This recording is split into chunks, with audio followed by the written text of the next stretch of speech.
এখানে আমি পেঁয়াজ, রসুন এবং কাঁচামরিচ দিয়ে একসাথে ব্লেন্ড করে নিয়েছি রেজালার জন্য। খাসি রেজালাটার জন্য আমি মাংসটা আগে কষিয়ে রেখেছি সব রকম মশলা দিয়ে, শুধু এই 3টা ছাড়া। ওখানে আমি কাজুটাও আগে দিয়ে দিয়েছি, টক দই, কাজু এবং হালকা মশলা দিয়ে আমি আগে কষিয়ে রেখে দিয়েছি। অন্য সময় আমি একসাথে করে ফেলি, আজকে আমি একটু ভিন্নভাবেই করছি জিনিসটা। এখন আমি এই মশলাটা, পেস্ট করা মশলাটাকে আমি একসাথে সুন্দর করে সরিষার তেলে ভেজে নিচ্ছি। এটা মোটামুটি ভাজা হয়ে গেলে, কষানো হয়ে গেলে, এটাতে আমি আমার কষানো মাটনগুলো দিয়ে দিব। এখানে হবে মাটন রেজালা।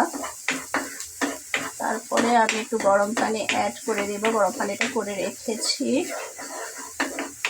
মশলাটা মোটামুটি আমার ভাজা হয়ে গেছে, এখন আমি কষানো মাটনগুলো দিয়ে দিচ্ছি এটার ভেতরে। এটা একদম আমি টক দই দিয়ে আগে ম্যারিনেট করে তারপর আমি অল্প একটু পানি দিয়ে কষিয়ে রেখেছিলাম। এটা হলো সেই মাটনগুলো। এখানে আমি আদা, জিরা, গরম মশলা, সব রকম মশলা, তেজপাতা সবই দিয়ে আমি একসাথে কষিয়ে ফেলেছিলাম আগে।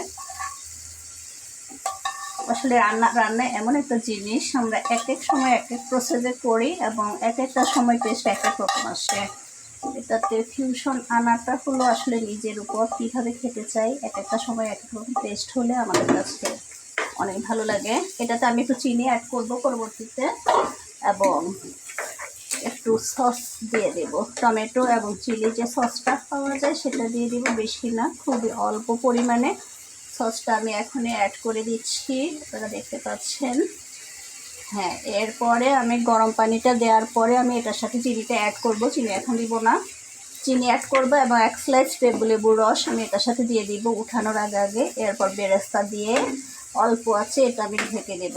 তো ঠিক আছে, সবাই ভালো থাকুন, আল্লাহ হাফেজ।